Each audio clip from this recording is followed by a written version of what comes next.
자, 오늘은 우리 신약성경 마지막 부분 요한계시록에 대해서 살펴보겠습니다. 자, 사도 요한이 쓴 이 5권의 성경 가운데 마지막 요한계시록을 제일 나중에 썼고요. 그 내용은 하나님이 이 땅에 대심판을 행하시고 또 그분의 자녀들을 영원 복락의 땅으로 인도하셔서 영원한 세상에서 영원히 행복하게 사신다 하는 대심판을 행하시고 하나님의 자녀들을 영원 복락의 그런 삶을 살게 하신다는 내용이 요한계시록에 기록되어 있습니다. 자, 그러면 왜 하나님께서 이렇게 심판을 행하시는가, 대심판을 행하시는가 하면 노아 시대에 그 대심판을 한번 행하셨죠. 하나님이 행하신 대심판은 전 인류를 향하여, 전 온 세상의 모든 사람을 향하여 행하시는 대심판입니다. 그런 심판은 과거에 딱 한 번 있었는데 노아 시대 때 한 번 있었고 지금까지 한 번도 없었습니다. 부분적으로 뭐 지진이 나거나 뭐 이러면 태풍이 불어가지고 뭐 이렇게 어려움을 겪기는 했으나 그런 심판은 없었고 앞으로 마지막 때가 되면 이번에 이제 불로 세상을 한번 심판하십니다. 물로 한번 심판하시고 불로 한번 심판하시고 그 사이는 지금 심판이 없어요. 왜 심판이 없느냐? 교회 때문에 그렇습니다. 교회. 하나님께서 그분의 예수님을 보내서 그분의 백성들을 구원해 내시는 요 일을 다 행하고 나야 세상의 심판을 행하시거든요. 그래서 하나님께서는 이 교회 때문에 교회를 통해서 하나님의 백성들을 다 구원하시기 위해서 그 기간 동안 하나님의 그 대심판을 보류하시고 계신다 하는 거죠. 하나님의 성품 가운데 우리가 알아야 될 중요한 성품 가운데 한 가지가 지난번에 우리 교리 때 배웠지만은 하나님은 공평하시고 공정하시고 깨끗하시고 의로우시다는 분이에요. 조금 더 흡을 잡을 데가 없다는 것이죠. 그래서 공정하시고 의로우시다. 줄여서 공의로우시다. 이렇게 말씀합니다. 그러니까 뭐 착한 일을 했으면 반드시 상을 베풀어야 되고 악한 일을 했으면 반드시 벌을 주셔야 공평하신 거잖아요. 공정하시고 의로우신 분이니까. 그러면 세상 사람들이 지금까지 노아 홍수 이전까지 지은 죄에 대해서 노아 홍수 때 물로 심판하셨으면은 그때 이후에도 심판을 행하셔야 되는데 공의로우신 하나님의 성품상 세상을 아직까지 심판하시지 않았어요. 왜 그랬느냐? 그분의 자녀들을 하나님께서 모으셔야 되니까. 사람들을 갖다 노아 시대처럼 그렇게 뭐 때가 되면 또 모아가지고 다 죽여버리고 그럴 수는 없잖아요. 그러니까 하나님이 세상 사람들을 예수님을 이 땅에 보내가지고 이 백성들을 갖다가 죄로부터 구원해야 되겠다. 그런 계획을 세우시고 그 일을 실행하시는 요 기간 동안에는 예수님을 보내시기 위해서 이스라엘을 만드시고 직접 오셔서 십자가에 달려 돌아가시고 지금은 이제 성령께서 교회를 통하여 하나님의 백성들을 불러 모으고 계시는 요 긴 기간 동안에는 이 하나님의 백성을 갖다가 이렇게 구해야 되니까 요 기간 동안 하나님께서 그 대심판을 그분의 공의로운 성품에 의하면 세상 사람들이 사는 걸 보면 당장이라도 막 수십 번이라도 더 하늘에서 불벼락을 쳐야 되지만 참고 계신다는 거죠. 여러분, 만약에 대통령의 아들이 이렇게 납치가 돼가지고 테러 단체한테 어느 섬에 갇혀있다고 생각해 봅시다. 그러면 대통령의 아들이 포로로 잡혀가지고 섬에 갇혀 있는데 그 대통령의 아들을 포로로 잡은 그 테러 단체를 갖다가 다 벌한다고 해서 대통령이 만약에 전투기를 보내가지고 섬을 갖다 폭격을 할 수 있겠습니까? 말도 안 되잖아요. 우선 뭐부터 해야 됩니까? 잡혀있는 그 아들부터 일단 특공대를 보내가지고 빼내야 되지, 일단 그 섬에서. 빼낼 때까지는 그놈들이 아무리 미워도 참고 있어야 되는 거예요. 꼭 그냥. 참고 있다가 특공대가 가가지고 자기 아들을 갖다 무사히 구출해내면 그제서야 하늘에서 이제 전투기가 날아다니면서 막, 군함에 가서 그냥 폭격을 해가지고 그 섬을 초토화시키겠죠. 마찬가지라는 거예요. 이 세상에서도 하나님께서 보시기에는 금방이라도 그냥 대심판 행해야 되지만 교회 때문에 하나님의 백성을 만들어내셔야 되기 때문에 보류하시지만 다 끝나고 나면 반드시 하나님께서는 그 일을 행하시죠. 그렇게 행하시고 난 다음에 대심판을 행하시고 난 다음에는 이 땅에서 예수님이 다스리시는 지복천년이라고 하는 지극히 복된 천년기라고 하는 예수님이 천년 동안 이 땅을 갖다 왕으로 다스리세요. 그래가지고는 저 영원한 새하늘과 새 땅에 가서 살게 될 이 백성들이 이 땅에서 미리 그걸 하고 연습을 천년 동안 해보고 나서 다 이번에는 새하늘과 새 땅으로 가서 영원 복락의 삶을 하나님과 함께 누리게 됩니다. 이게 하나님께서 이 성경을 통하여 우리에게 알려주시는 모든 계획이고, 이 계획의 마지막 이 부분을 요한계시록에서 자세히 설명해 놨습니다. 우리가 요한계시록 하면 그냥 하나님께서 이 땅에 불벼락을 내려가지고 막 다 죽여버린다, 다 심판해버린다, 그렇게 생각하지만은 그것만 있는 게 아니에요. 맨 끝에 3장, 20장, 21장, 22장은 그 심판 이후에 이 땅이 어떻게 되어지는가, 하나님이 얼마나 우리에게 복을 주시고 우리에게 어떤 복된 그런 미래를 준비해 놓으셨는가를 기록해 놓고 있습니다. 이런 대심판이 시작되려고 하면 언제 시작되어진지 정확한 시기는 모르지만 대략적인 징조가 있다고 미리 하나님께서 말씀하시는데, 그 징조가 뭐냐? 첫째는 거짓 그리스도들이 막 출현한대요. 내가 메시아다. 이거는 그런데 뭐 어느 시대고 늘 있었습니다. 그 다음에는 난리와 난리의 소문이 난대요. 여기저기서 막 전쟁이 이렇게 막 이렇게 일어나는데, 우리 인류 역사치고 전쟁 없었던 데가 언제 있었습니까? 그러나 그 전쟁의 빈도가 점점 늘어난다는 것이죠. 그 다음에 세 번째는 처처의 기근이 늘어나고 지진이 자꾸 증가한대요. 이 지진이라고 하는 것도 과거에는 어떤 정도나 빈도가 약했는데, 이게 갈수록 지진이 점점 이렇게 좀 세지잖아요, 지금요. 그 다음에 사람들이 기독교인을, 신자들을 미워한대요. 이런 것들이 하나님이 이 땅에 대심판을 행할 때가 되면 그때 그 시작을 알리는 징조들이라는 거죠. 그 다음에 거짓 선지자들이 급증한대요. 여기서 거짓 선지자는 지금으로 말하면 거짓 목사들을 말합니다. 목사가 뭐 거짓 목사가 있나 생각할지 몰라도 많이 있습니다. 잘 분별하지 않으면 큰일 납니다. 그 다음에 사랑도 사람들의 사랑에 식어진대요. 요즘 보면 흉악범죄들이 너무나 우리 입에 담을 수도 없는 그런 소식들이 많이 들려오잖아요. 지금 우리가 사는 이 시대를 보면 어쩌면 예수님이 오실 때가 된, 하나님이 이 땅을 심판하시는 때가 되지 않았나 싶은 생각이 들 정도입니다. 구약성경 다니엘서에 보면은 마지막 때가 되면, 대심판할 때가 되면 왕래가 빨라진대요. 왕래. 왔다 갔다 하는 이 왕래 통행수단이. 과거에는 뭐 여기서 조선시대에는 저 서울을 가려고 말을 타고 아니면 걸어서 그냥 몇 달씩 갔다 왔다 해야 되는데, 지금은 뭐 그냥 KTX 타면은 뭐 한 2-3시간이면 가잖아요. 왕래가 빨라진대요. 여기서 미국까지 뭐 비행기를 타고 왔다 갔다 할 수도 있고, 달나라도 뭐 지금 뭐 저 우주도 좀 나갔다 하잖아요. 왕래가 빨라지는 것. 이게 마지막 때가 되었다라고 하는 중요한 징조 가운데 한 가지고, 또 한 가지는 지식이 급속하게 증가한다는 거예요. 지식이 많아지는 지식을 내가 습득하는 게 빨라진다는 거예요. 여러분, 과거에는 뭐 큰 백과사전 같은 거 가서 이렇게 도서관 가가지고 찾아보고 막 거기서 막 다 이렇게 해가지고 그래가지고 이렇게 우리가 지식을 알았지만, 지금 어떻습니까? 스마트폰 하나만 있으면 세상의 모든 지식이 그 안에 다 있어요. 내가 알고 싶은 거는 뭐 그거 보면 전부 다 있다고요. 그걸 이제 어떤 게 거짓된 것이고 어떤 것이 참된 것인가를 잘 구분할 수 있는 능력만 있으면 굉장히 지식을 빨리 정확하게 바르게 많이 습득할 수 있는 그런 시기가 된 것입니다. 제가 이 화면에 띄워주는 이런 많은 이런 그 사진 같은 자료들도 인터넷에서 다 받은 거예요. 인터넷에서. 그걸 보고 제가 받아가지고 가공을 좀 해가지고 하긴 합니다만은, 얼마나 지금 우리가 지식이 늘어나고 지식을 갖다 받아들이기가 얼마나 지금 이게 빠르게 습득하는 것이 쉽고 빠른가. 이런 것들이 다 마지막 때가 되었다고 하는, 하나님께서 이 땅을 심판하실 때가 되었다고 하는 징조들 중에 한 가지. 이 외에도 많이 있지만은 이런 것들이 중요한 징조다 하는 것이죠. 그러니까 우리가 지금 사는 이 땅이 지금 사는 이 시대가 당장 예수님 오실 때가 되었고 대심판이 지금 시작될 때가 됐다는 것이 아니라, 대심판의 시작을 알리는 그 징조들이 우리들이 사는 이 시대에도 조금씩 이렇게 보이고 있다 하는 점을 알고 우리가 더 천국을 사모하며 살아야 된다는 것이죠.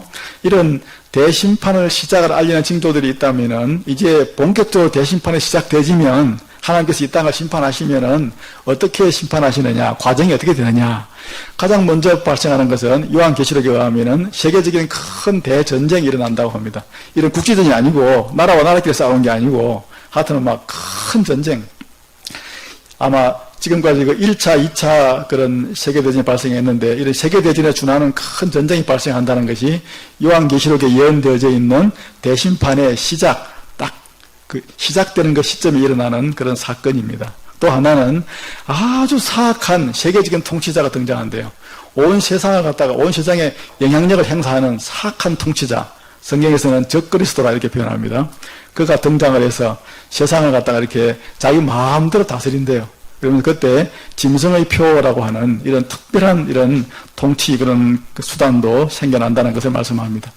그 다음에 각종 자연재해와 천재지변이 아주 무섭게, 지금하고는 비교가 되지 않게, 그런 아주 큰 지진, 큰 태풍, 바깥에 날아다니는, 저 우주 밖에 날아다니는 돌들이 막 지구로 들어와 치고 하는 이런 유성 충돌 같은 이런 현상들도 발생한다고 합니다. 이런 것들이 요한계시록에 보면 정확하게 기록되어 있습니다.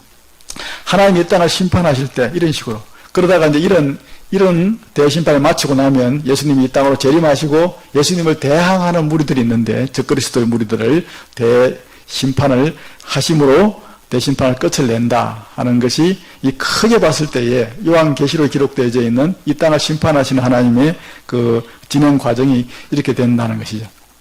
큰 전쟁이 발생하고 사악한 적그리스도, 사악한 세계적인 통치자가 등장을 하고, 우리가 상상할 수도 없는 큰 자연재해, 천재지변들이 막 발생을 하고 나서 예수님이 이 땅에 재림하시고 악의 무리들을 심판하셔서 깨끗이 다 이제 심판하고 심판을 끝을 내신다 하는 겁니다.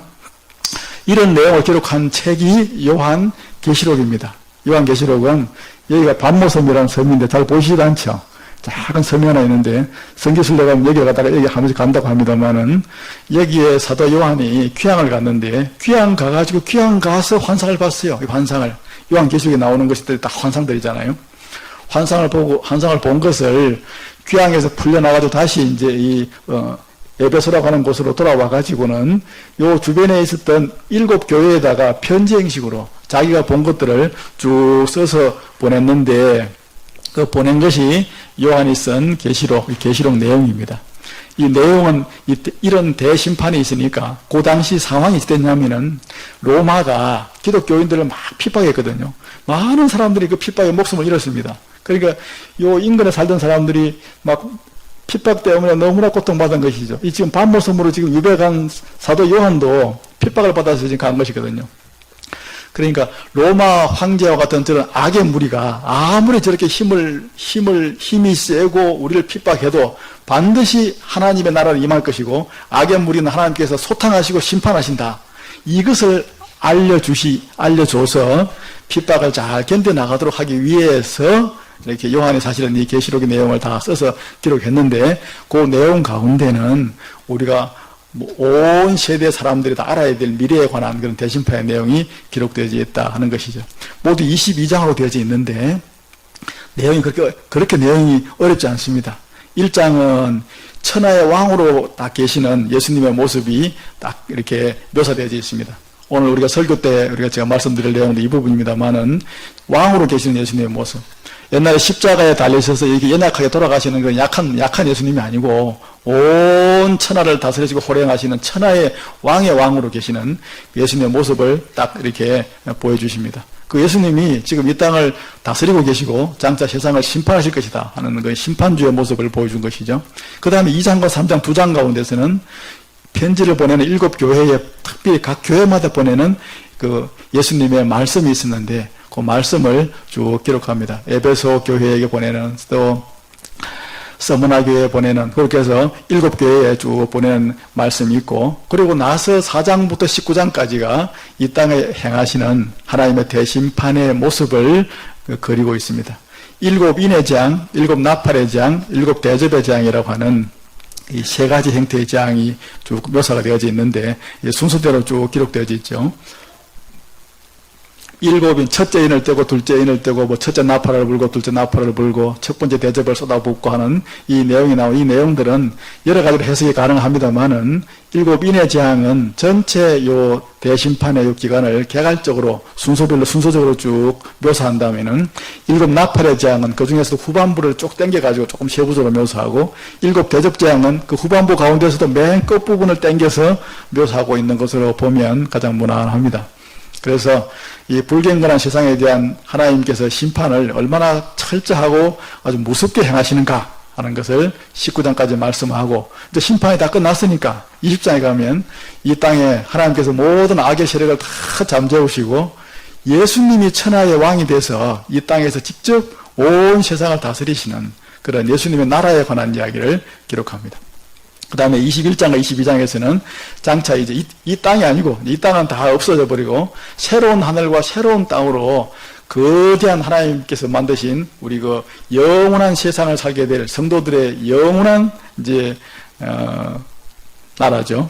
여기에서 모든 성도들이 하나님과 함께 복된 그런 삶을 살게 된다 하는 그 새하늘과 새 땅의 모습을 기록합니다. 21장은 그 새하늘과 새 땅의 외부적인 모습이 어떻게 되어져 있는가, 22장은 그 안의 모습이 어떻게 되어져 있는가, 이런 것을 기록하고 있습니다. 그 내용이 그렇게 약간 좀 상징적인 표현이 많아서 그렇지, 그렇게 요한계시록이 어렵지 않고 또 무서운 책이 아니다고 하는 거, 이것을 우리가 기억을 하시면서 이런 내용들을 쭉 가지고 한번 읽어보시면은 될 것이고, 다음에 제가 요한계시록을 다룰 때 이 부분은 제가 한 번 더 소상하게 말씀을 드리도록 그렇게 하겠습니다. 이 대심판을 향하는 이 대심판의 기간 안에 발생하는 중요한 사건 세 가지가 있는데, 그걸 우리가 한번 참고적으로 한번 알아놓고 넘어가겠습니다. 이런 대심판의 기간 중에 이 땅 예수님께서 성도들을 갖다가 이게 부활시키시고 데려가시는 사건이 발생한다. 제가 여러 번 제가 말씀드렸죠. 예수님이 천국의 성도들과 함께 하늘로 오시고 죽은 성도들의 몸이 먼저 부활하고 그 당시 그 시점에 살아있는 성도들의 몸이 부활체로 변화되어져서 두 부류의 사람들이 동시에 구름 속으로 예수님에게로 끌어올려진다 하는 이런 놀라운 사건이 요 기간 안에 발생합니다. 그 다음에 그 기간 안에 등장하는 적그리스도라고 하는 사악한 통치자가 짐승의 표라고 하는 이 특별한, 뭔지 지금 알 수 없습니다. 그러나 이 짐승의 표라고 하는 것을 가지고 사람들을 갖다가 이렇게 억압하고 이렇게 다스리게 되어지는데, 이게 지금 성경에 보면 어떤 그 매매를 하는 어떤 그런 수단으로 이렇게 등장을 하게 된다고 합니다. 그런데 이 적그리스도가 발행하는 짐승의 표를 만약에 사람이 받게 되어지면 그 사람은 영원한 심판을 받게 되어진다라고 하는 이런 예언의 말씀이 기록되어 있습니다. 이것은 이렇게 문자적으로 해석을 할 수도 있고 또 상징적으로 해석을 할 수도 있습니다. 그러나 이 요한계시록의 내용들을 우리가 기본 1차적으로는 문자적으로 이렇게 이해를 하는 것이 가장 바람직한 해석이라 이렇게 볼 수 있습니다. 이것이 어떤 것인지는 그 시대에 가봐야 알 수 있으나, 그러나 그 적그리스도가 온 세상 사람들에게 이렇게 강제로 받게 하는 짐승의 표는 그 누구도 절대로 받아서는 안 된다는 것입니다.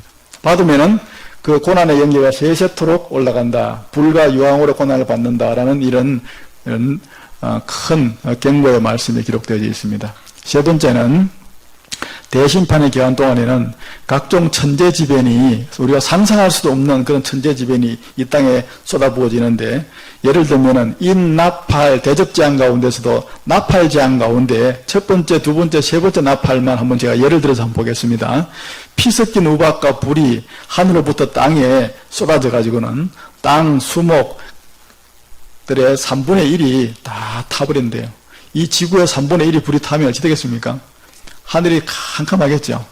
피 섞인 우박과 불이 땅에 쏟아진다. 이것은 아마 지금까지는 몰랐는데 요즘 그 우주과학이나 이런 거 천문학을 연구하는 또는 현대에 나오는 많은 영화들을 보면은 금방 알 수 있는 현상들입니다.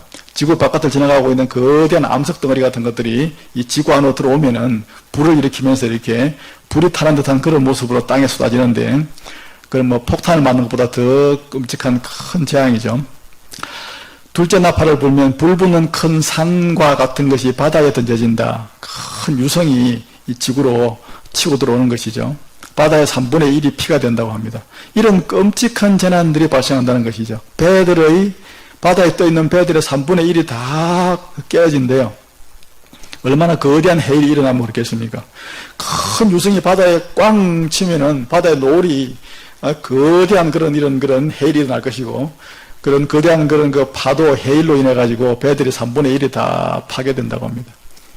세 번째 나팔을 보니까 횃불같이 타는 큰 별이 이번에는 강들에 떨어진대요. 저것도 유성이거든요. 거대한 암석 덩어리가 들어와 가지고는 이렇게, 이런 부분에 대한 영상 자료가 많이 있습니다만은 다음에 이제 기회가 되면 제가 한번 보여드리겠습니다. 이런 일뿐만 아니라 또 다른 것들도 많은 그런 각종 천재지변이 지금 우리가 생각하는 이런 뭐 땅이 좀 갈라지고 뭐 이렇게 바람이 부는 정도가 아니라 상상할 수도 없는 끔찍한 천재지변들이 수도 없이 많이 일어난다는 것을 알 수 있습니다. 온 땅의 3분의 1이 불에 타버리면 사람이 숨이나 지도록 쉬겠습니까? 온 그냥 하늘은 캄캄하고 그냥 매연과 연기 때문에 사람이 살 수가 없는 그런 시대가 될 것입니다. 이런 큰 천재지변들을 통하여 이 땅을 하나님께서 심판하신다는 것이죠. 그렇게 심판하시고 난 다음에 예수님께서 하늘에서 이 땅으로 재림하시는데 계시록 19장 11절에 보니까 보라 백마와 그것을 탄 자가 있으니 예수님이죠. 그분의 이름은 충신과 진실이라. 그가 공의로 심판하며 싸우더라. 그래서 요한계시록 19장에 보면은 재림하시면서 예수님을 대항하는 그 악의 무리들을 다 소탕해버리고 그 악의 무리의 총대표자라고 할 수 있는 적그리스도와 거짓 선지자를 체포하십니다. 그래가지고는 그 둘을 산채로 불못에다가 집어 던져버리세요.